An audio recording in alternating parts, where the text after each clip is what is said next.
Venezuela just broke a rule the US always enforced, and no one is talking about what it really means. Let me take you back to January 29th of this year. That's the day Venezuela's National Assembly, still controlled by Nicolas Maduro's allies, quietly passed a law annexing a massive swath of neighboring Guyana, specifically the Essequibo region, an area larger than Florida, rich in oil, gold, and untapped mineral wealth.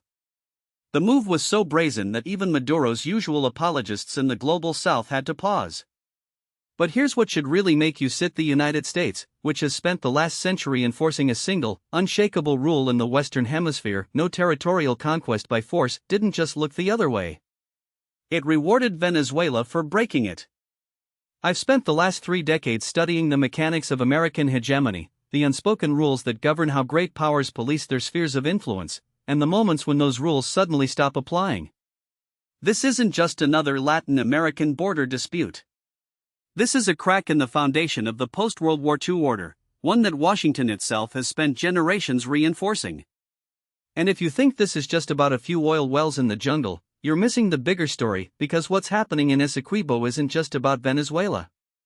It's about the death of an era. Now, let's start with the official narrative, the one you've probably heard in passing, if at all. The story goes like Venezuela has a historical claim to Essequibo, dating back to colonial-era maps. Guyana, a former British colony, has been illegally exploiting the region's resources, and Maduro is simply reasserting his country's rights. The US and its allies are standing up for international law, condemning Venezuela's aggression, and supporting Guyana's sovereignty. Case closed. But there's a problem with this narrative. A big one. First, let's talk about the timing. Venezuela's claim to Essequibo isn't new, it's been dormant for decades. So why revive it now?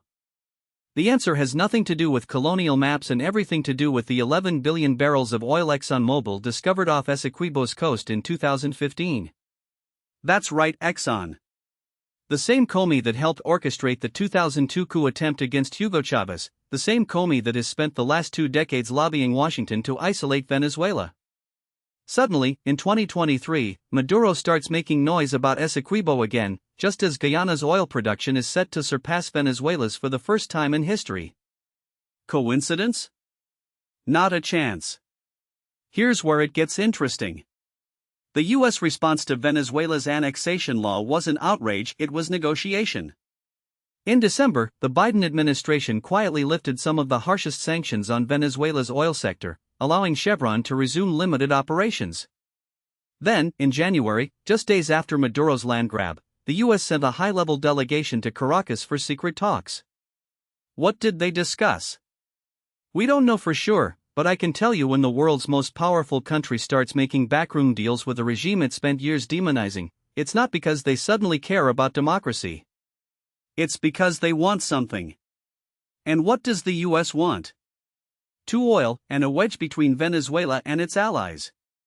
Let's start with the oil. The U.S. is desperate to replace Russian energy in Europe, and Venezuela has the largest proven oil reserves in the world, bigger than Saudi Arabia's. But most of that oil is heavy crude, the kind that requires specialized refineries. Guess who owns those refineries? The United States. Specifically, Comey's like Chevron and Valero, which have been lobbying for sanctions relief for years. The Biden administration's sudden leniency isn't about humanitarian concerns, it's about securing a reliable supply of heavy crude to keep American refineries running and gas prices stable ahead of an election year. But the real geopolitical play here is about China and Russia. For the last decade, Venezuela has been a keynote in Beijing's and Moscow's efforts to erode U.S. influence in Latin America. China has poured billions into Venezuela's oil sector, while Russia has provided military support, including Wagner Group mercenaries. The U.S. has tried everything to break this alliance: sanctions, coups, even an attempted assassination of Maduro in 2018. Nothing worked. So now, Washington is trying a different bribery. The message to Maduro is: we'll let you keep some of the oil money, and we won't push too hard on Essequibo if you distance yourself from Moscow and Beijing. And it's working. In the last 6 months, Venezuela has reduced its oil shipments to China, canceled joint military exercises with Russia, and even allowed the U.S. to resume deportation flights to Caracas. This isn't diplomacy, it's a transaction. And it's one that could reshape the balance of power in Latin America overnight. Now, let's out. Because this isn't just about Venezuela. It's about the slow unraveling of the American-led world order. For the last 70 years, the United States has enforced a simple rule in its no territorial conquest by force. That's why the U.S. invaded the Dominican Republic in 1965, Grenada in 1983, and AMA in 1989, all to prevent leftist governments from consolidating power and inviting Soviet or Chinese influence. That's why the U.S. backed the Falklands War in 1982, even though Argentina's claim to the islands was arguably stronger than Venezuela's claim to Essequibo. And that's why, in 2019, the Trump administration recognized Juan Guaidó as Venezuela's legitimate president and imposed crippling sanctions because Maduro was too cozy with Russia and China. But now, suddenly, the rules have changed. Why? Because the US is no longer the unchallenged hegemon it once was. China and Russia have spent the last 2 decades chipping away at American dominance, and they've found a weak Latin America. Beijing has become the region's top trading partner, while Moscow has cultivated alliances with leftist governments in Cuba, Nicaragua, and Venezuela. The US can no longer afford to enforce its rules with the same iron fist, because if it pushes too hard, it risks pushing these countries straight into the arms of its rivals. This is what scholars call the Thucydides trap, the idea that when a rising power challenges a dominant one, war becomes more likely. But in this case, it's not just about China and the US. It's about the rules of the game. For decades, the US has operated under the assumption that it can dictate the terms of global order. But as its relative power declines, those terms are being rewritten. And Venezuela's annexation of Essequibo is the first major sign that the old rules no longer apply. Let me be, this isn't just about hypocrisy. It's about strategy. The US is making a calculated bet that by tolerating Venezuela's aggression, it can peel Caracas away from Moscow and Beijing, secure a new source of oil, and prevent a wider conflict in its own hemisphere. But here's the once you break a rule, you can't put it back together. If the US allows Venezuela to seize Essequibo without consequences, what's to stop Nicaragua from invading Costa Rica? Or Bolivia from reclaiming its lost coastline from Chile? Or, God forbid, China from making a move on Taiwan? The moment the US signals that it's willing to bend its own rules, it emboldens every revisionist power on the planet. And that brings us to the military dimension. Because while the US is trying to play nice with Maduro, it's also preparing for the worst. Right now, the US Southern Command has quietly increased its presence in Guyana, conducting joint military exercises and deploying special forces to train Guyanese troops. The USS Burke, a guided missile destroyer, was recently spotted off Guyana's coast, a not-so-subtle message to Venezuela. Meanwhile, Brazil has mobilized troops to its northern border, fearing that a Venezuelan incursion could spill over into its territory. But here's the thing about military: it only works if you're willing to use it. And the US is not willing to go to war with Venezuela over Essequibo. Not when it's bogged down in Ukraine, facing a potential conflict with China over Taiwan, and dealing with domestic political chaos. The Biden administration is walking a tightrope, trying to deter Venezuela without provoking a wider war, while also keeping its own oil commies happy. This is the same mistake the US has made over and over again in the last 20, assuming that military power can solve political problems. We saw it in Iraq, where the US toppled Saddam Hussein only to create a power vacuum that Iran filled. We saw it in Libya, where NATO's intervention led to a failed state and a migrant crisis that destabilized Europe.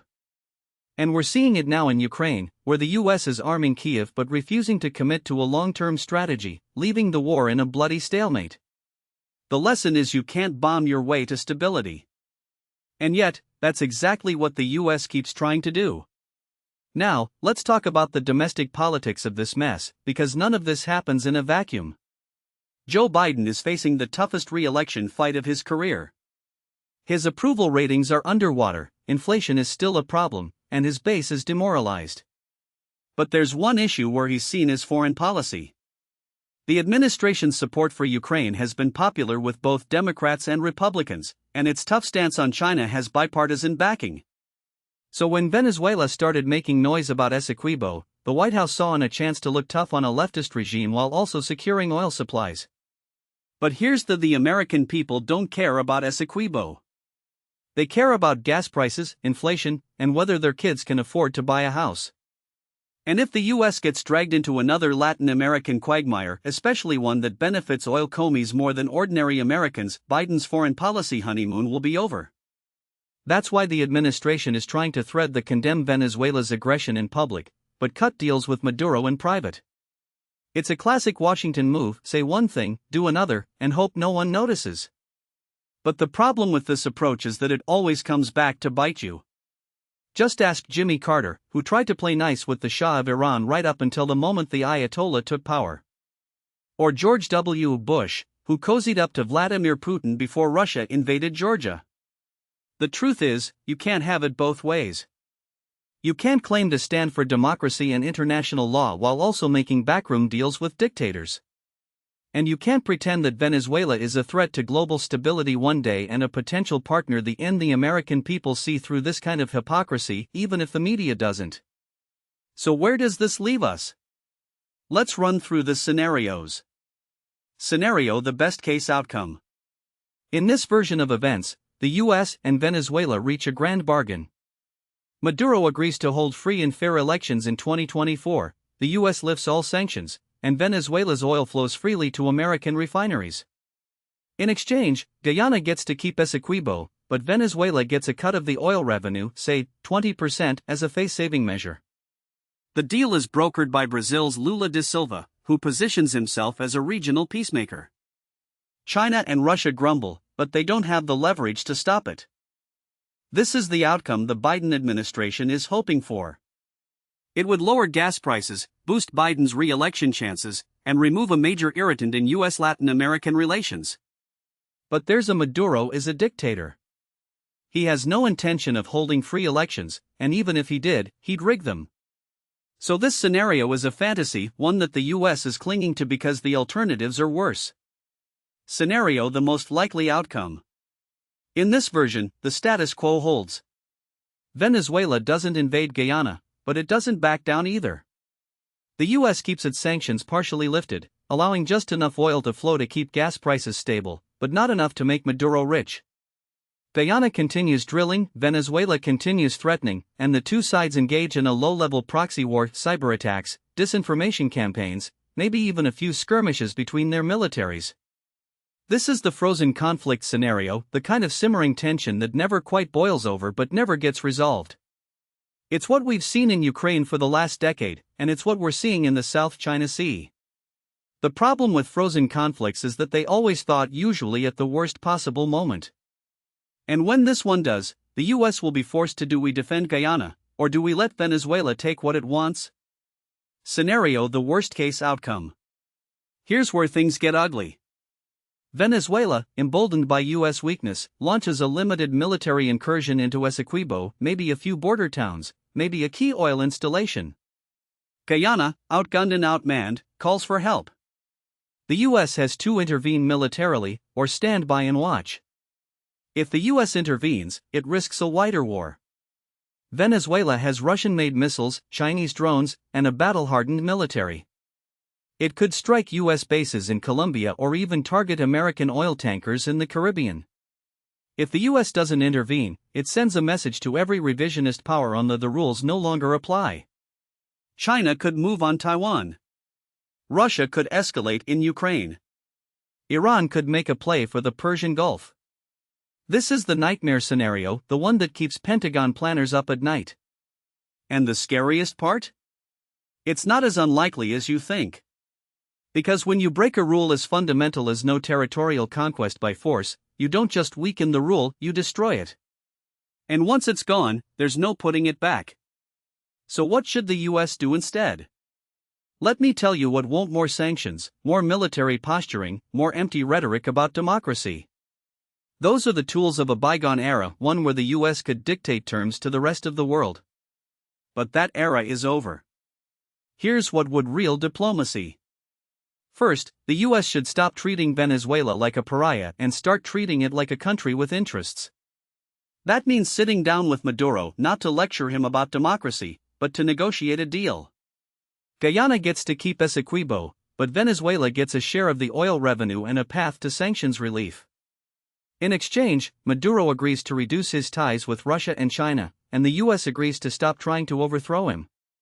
Second, the US should work with Brazil and Mexico to create a Latin American security framework, one that doesn't rely on American military power. The region is tired of being treated like Washington's backyard. If the US wants to maintain influence, it needs to start acting like a partner, not a hegemon. Third, the US should accept that it can't control everything. The world is moving toward multipolarity, whether we like it or not. China is rising. Russia is resurgent. And the global South is no longer willing to accept American dominance.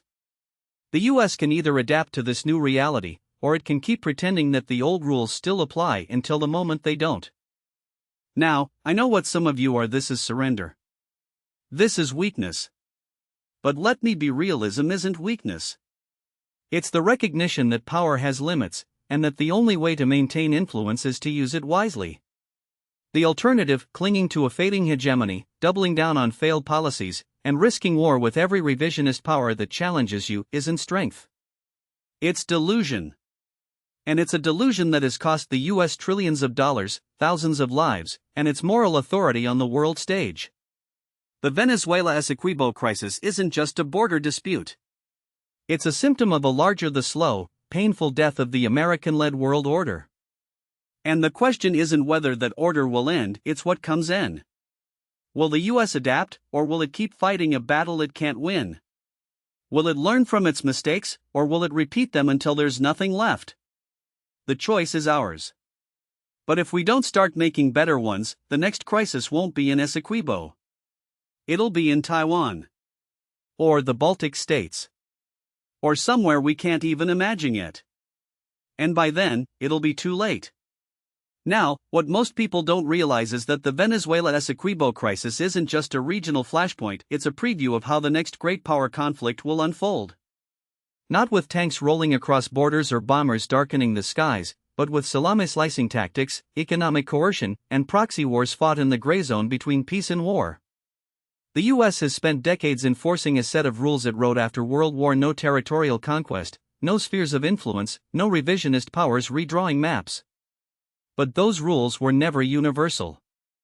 They were the scaffolding of American hegemony, and now that the scaffolding is rusting, the whole structure is starting to sway. Let me explain why this matters for the military balance. The Pentagon's 2022 National Defense Strategy called China the pacing challenge and Russia an acute threat, but it still assumes the US can deter both simultaneously. That assumption is built on a foundation of sand. The US military is stretched thinner than at any point since the Cold War. The Navy, the backbone of American power projection, is struggling to maintain 300 ships, let alone the 355 the Pentagon says it needs. The Air Force is flying aircraft older than the pilots who fly them. And the Army, after 2 decades of counterinsurgency in the Middle East, is only now beginning to reorient toward large-scale combat operations against near-peer adversaries. Meanwhile, China has built the world's largest navy, with over 370 ships and counting. It's developed hypersonic missiles that can strike moving targets at sea. And it's turned artificial islands in the South China Sea into unsinkable aircraft carriers. Russia, for its part, has rebuilt its military after the disasters of the 1990s, modernizing 80% of its forces and proving in Ukraine that it can sustain a high-intensity war for years. Both countries have also invested heavily in asymmetric capabilities, cyber, space, electronic warfare, that can blind, disrupt, and degrade US forces without ever firing a shot. Here's the uncomfortable: the US is still the most powerful military on Earth, but it's no longer the only one that matters. And in a multipolar world, deterrence becomes exponentially harder. During the Cold War, the US and the Soviet Union had clear red lines. Cross them, and you risked nuclear war. Today, those lines are blurred. China doesn't need to invade Taiwan to win, it can strangle the island economically, blockade it, or force its surrender through a prolonged campaign of gray zone coercion.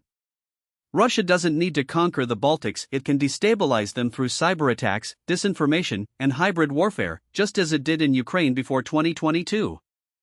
The Venezuela Essequibo dispute is a case study in how this plays out. Maduro isn't sending tanks into Guyana, he's using a mix of military posturing, economic pressure, and diplomatic brinkmanship to force concessions. It's the same playbook China uses in the South China Sea, Russia in the Donbass, and Iran in the Persian Gulf. And it works because the US has no good response. Sanctions? Venezuela has already been under them for years. Military intervention? The American public is exhausted by forever wars. Diplomatic isolation? Maduro has Russia, China, and Iran to fall back on. Now, some will argue that the US can still enforce its rules, it just needs to be tougher. But toughness without strategy is just posturing. The US spent the last 2 decades trying to impose its will on the Middle East, and what did it get? A region more unstable than ever, with Iran ascendant, Russia entrenched in Syria, and China making inroads with every country the US alienated. The same pattern is playing out in Latin America. The more the US tries to dictate outcomes, the more countries like Venezuela, Nicaragua, and Bolivia turn to Beijing and Moscow for alternatives. So what's the alternative? It starts with recognizing that military power alone can't solve political problems.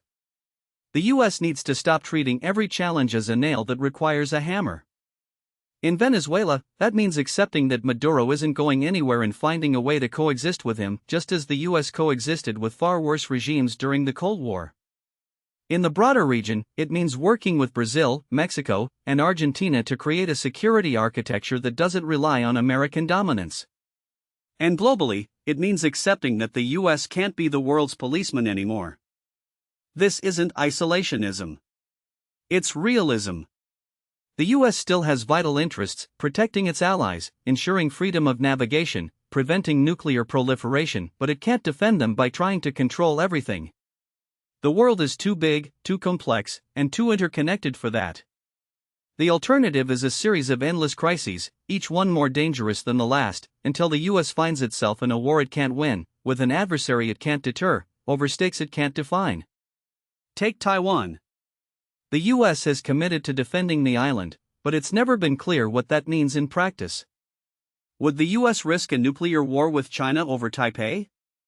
Would it send troops to fight on the beaches of Taiwan, knowing that China's anti-access/area denial capabilities could turn the Taiwan Strait into a graveyard for American ships? Or would it try to deter China through economic sanctions, only to find that Beijing has spent the last decade insulating itself from Western financial pressure? The same questions apply to the Baltics. NATO's Article 5 is a powerful deterrent, but it's only as strong as the political will behind it. If Russia invades Estonia, would the US and its allies risk a direct conflict with a nuclear-armed power over a country of 1.3 million people?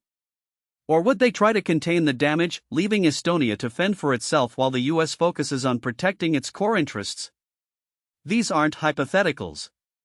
They're the questions that will define the next decade of geopolitics.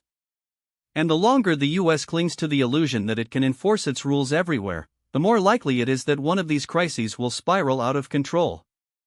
The Venezuela Essequibo dispute is a warning. Not because it's the most dangerous flashpoint in the world, but because it's a microcosm of the challenges to come. The US can't stop countries from breaking its rules. It can only decide whether to adapt or be broken by them. The choice is still ours. But time is running out. Now, what most people don't realize is that Venezuela's move on Essequibo isn't just a foreign policy gambit, it's a domestic survival strategy. And that's where the real story begins. Because if you want to understand why Maduro is willing to risk everything on this territorial claim, you have to look at the numbers. Not the oil reserves in the disputed zone, though those are considerable, but the numbers that matter most to a regime on the inflation, approval ratings, and the ticking clock of an election year. Let me explain why this matters. Venezuela's economy is a case study in managed collapse. The IMF estimates that GDP has contracted by 75% since 2013, a decline worse than the Great Depression in the US or the fall of the Soviet Union. Hyperinflation peaked at 1,000,000% in 2018, and while it's since moderated to a mere 200% annually, that's still the kind of number that makes ordinary life impossible. The minimum wage, when paid in bolivars, is worth about $3.50 a month. That's not a typo. A teacher, a nurse, a soldier, anyone on the public payroll earns less in a month than a single meal at a mid-range restaurant in Caracas. The only way most Venezuelans survive is through remittances from relatives abroad, which now account for nearly 10% of GDP, or through the informal economy, where dollars circulate like contraband. Here's the uncomfortable: Maduro's regime has survived this long not because it's popular, but because it's mastered the art of controlled chaos. The opposition has been fractured, co-opted, or exiled. The military, the real power behind the throne, has been bought off with control of lucrative smuggling routes, gold mines, and the state oil company, PDVSA. The judiciary is a rubber stamp. The National Electoral Council, which oversees elections, is stacked with regime loyalists. And yet, despite all this, Maduro is still vulnerable. Because in Venezuela, as in any authoritarian system, legitimacy is a fragile thing. And in 2024, he's facing the most serious challenge to his rule in years. The presidential election is scheduled for July, and for the first time since 2018, the opposition has a real shot. Not because the playing field is level, it's not, but because the opposition has finally united behind a single candidate, Edmundo Gonzalez, a former diplomat who's running as a placeholder for Maria Corina Machado, the opposition leader who won the primary last year with 92% of the vote before being barred from running by the regime. Machado is still the face of the opposition, crisscrossing the country in a campaign that's drawn crowds of tens of thousands, despite the government's efforts to block her rallies, cut off her internet access, and arrest her supporters. The regime has tried disqualifying candidates, jailing activists, shutting down media outlets. But none of it has worked. The polls, even the ones conducted by regime-friendly firms, show Gonzalez leading Maduro by double digits. So what does this have to do with Essequibo? Everything.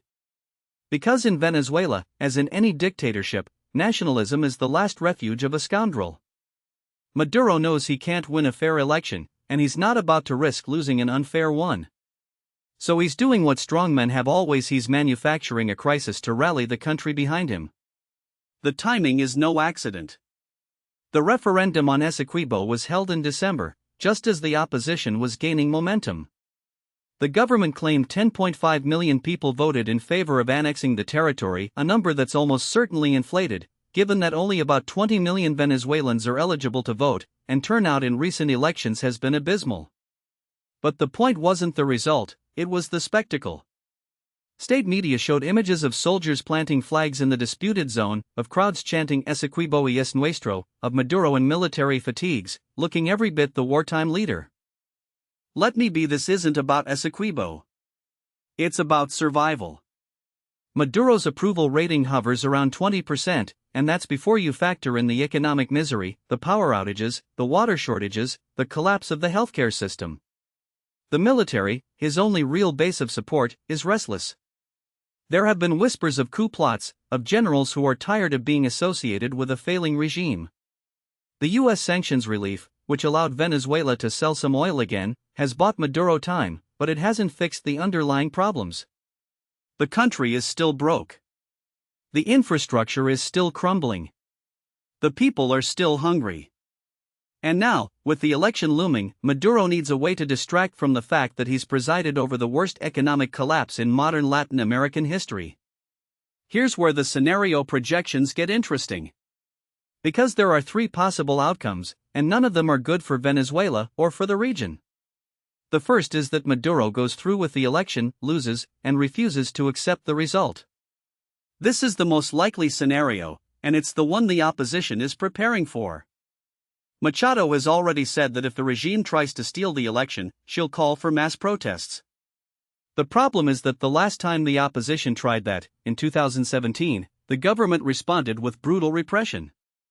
Hundreds were killed. Thousands were arrested. The international community condemned the crackdown, but it didn't stop it.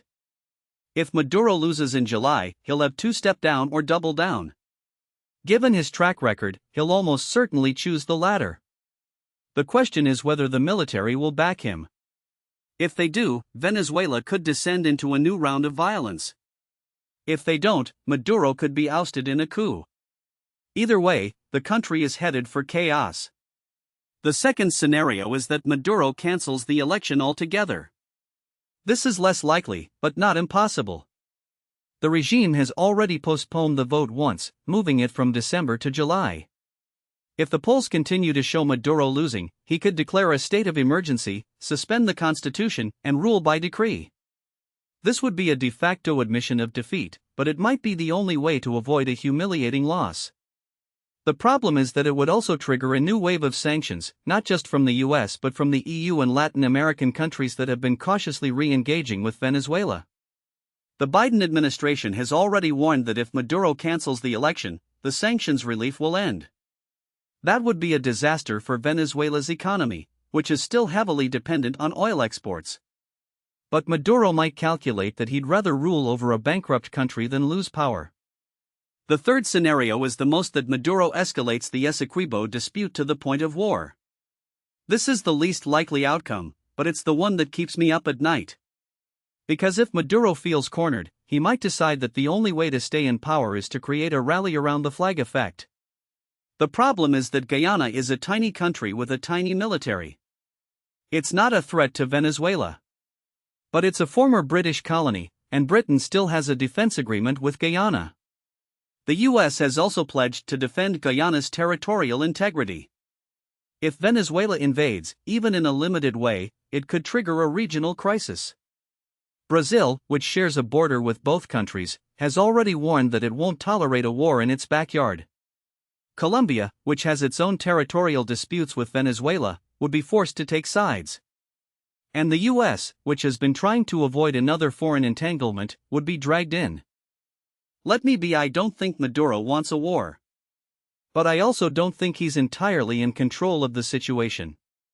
The Venezuelan military is a black box. We don't know what the generals are thinking, or what their red lines are. We do know that they've been given control of the Essequibo operation, and that they've been promised a cut of the oil revenues if the territory is annexed. That's a powerful incentive to escalate. And if the military decides that Maduro is a liability, they might push him to take a harder line to save their own skins. Here's the bottom: Venezuela is a powder keg, and Maduro is playing with matches. The Essequibo dispute is a symptom of a deeper crisis, one that's been building for years. The regime is running out of time, and it's running out of options. The election is a ticking time bomb. And the longer the international community pretends that this is just another territorial dispute, the more likely it is that the whole thing blows up in our faces. The US has a choice to make. It can continue to engage with Maduro, hoping that he'll eventually hold a free and fair election. Or it can recognize that the regime is beyond reform, and start planning for the day after. Because one way or another, Maduro's time is running out. The only question is what comes in. The uncomfortable truth is that the US has already made its choice, by not making one at all. For years, Washington has oscillated between engagement and pressure, sanctions and back-channel diplomacy, all while pretending that Venezuela's collapse is a problem that can be managed rather than a crisis that demands resolution. The Biden administration's recent moves, lifting some oil sanctions in exchange for vague electoral promises, then reimposing them when Maduro reneged, are the diplomatic equivalent of slapping a band-aid on a severed artery. It's not strategy, it's procrastination. Now, what most people don't realize is that this indecision isn't just a failure of policy, it's a failure of imagination. The US foreign policy establishment has spent decades operating under a set of unspoken assumptions about Latin: that democracy is the default, that military coups are relics of the past, that economic pressure alone can force regime change, and that if we just wait long enough, the problem will solve itself. None of these assumptions hold in Venezuela. The country is a living refutation of the post-Cold War consensus. It's a place where the state has been hollowed out, where the military runs the economy, where the opposition is either exiled or co-opted, and where the population is too exhausted to revolt. This isn't Cuba in 1962 or Chile in 1973. It's something new and far more dangerous. Let me explain why this matters beyond Venezuela's borders. The Essequibo crisis isn't just about oil or territory. It's about the unraveling of the US-led order in the Western Hemisphere. For the past century, Washington has enforced two ironclad rules in Latin: no territorial conquest, and no extra-hemispheric powers meddling in the region. The first rule was violated when Argentina invaded the Falklands in 1982, but the US ultimately sided with Britain, reinforcing the norm. The second rule was tested when the Soviets tried to put missiles in Cuba, but the US called their bluff and the crisis was resolved. Now, Maduro is breaking both rules at once. He's threatening to annex part of a sovereign country, and he's doing it with the backing of Russia, China, and Iran, all of whom have a stake in seeing the US humiliated in its own backyard. Here's the US can't afford to lose this one. If Venezuela gets away with seizing Essequibo, it won't just be a victory for Maduro, it'll be a green light for every revisionist power in the region.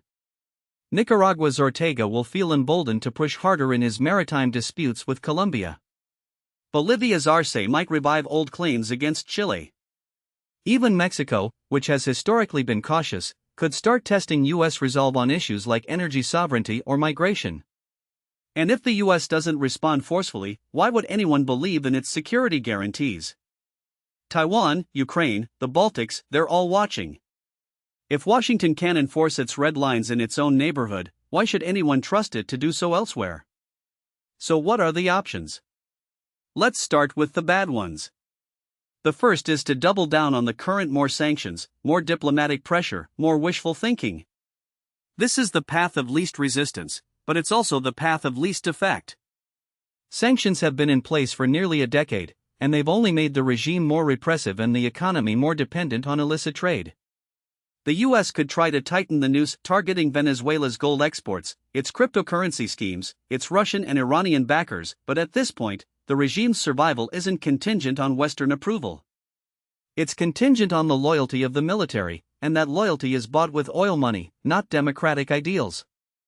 The second bad option is military intervention. I know no one in Washington wants to hear this, especially after Iraq and Afghanistan. But let's be, the idea isn't as far-fetched as it sounds.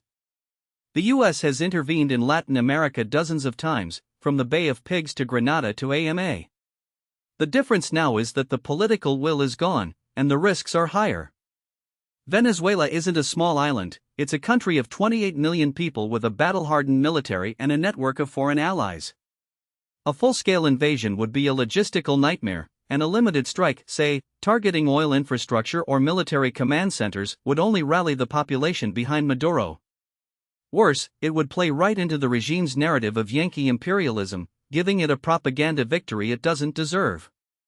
The third bad option is to do nothing and hope for the best. This is the default setting in Washington these days, but it's also the most dangerous. If the US sits on its hands while Venezuela invades Guyana, it won't just be a strategic defeat, it'll be a moral one. The message to the world will be the US is a paper tiger, and its allies are on their own. That's not just bad for Guyana, it's bad for every country that relies on US security guarantees, from Poland to Japan. Now, let's talk about the less bad options. The first is to recognize that the status quo is unsustainable and start planning for a post-Maduro Venezuela. This doesn't mean regime change, at least, not in the way the Bush administration imagined it. It means accepting that the current government is a lost cause and focusing on what comes in. The US could work with regional partners, Brazil, Colombia, Mexico, to create a transition plan that includes amnesty for mid-level officials, economic incentives for the military to defect, and a clear path to reintegration into the international community.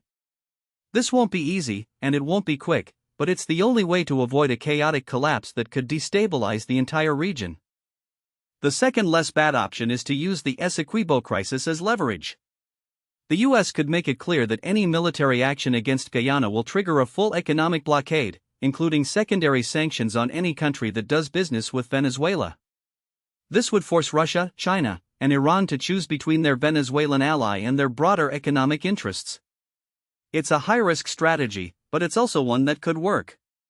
The problem is that it requires coordination with Europe and Latin America, and right now, no one in Washington seems willing to do the hard work of building that consensus.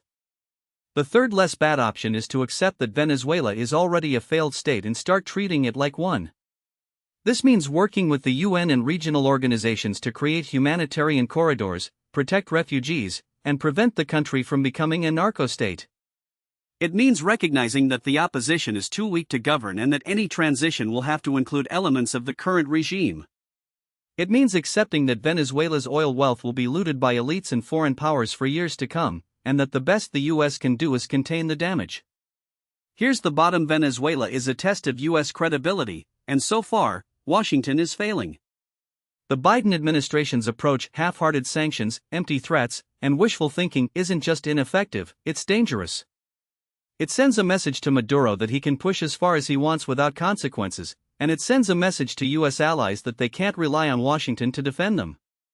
The longer this goes on, the worse it gets. Let me leave you with this thought. In 1962, when the Soviets tried to put missiles in Cuba, the US didn't just draw a red line, it enforced it, even at the risk of nuclear war. Today, the US is facing a similar challenge in its own hemisphere, but the response has been timid, confused, and contradictory.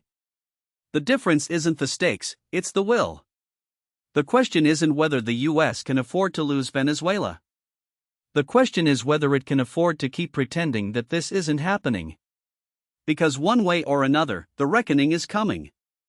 And when it does, the world will judge the US not by its intentions, but by its actions.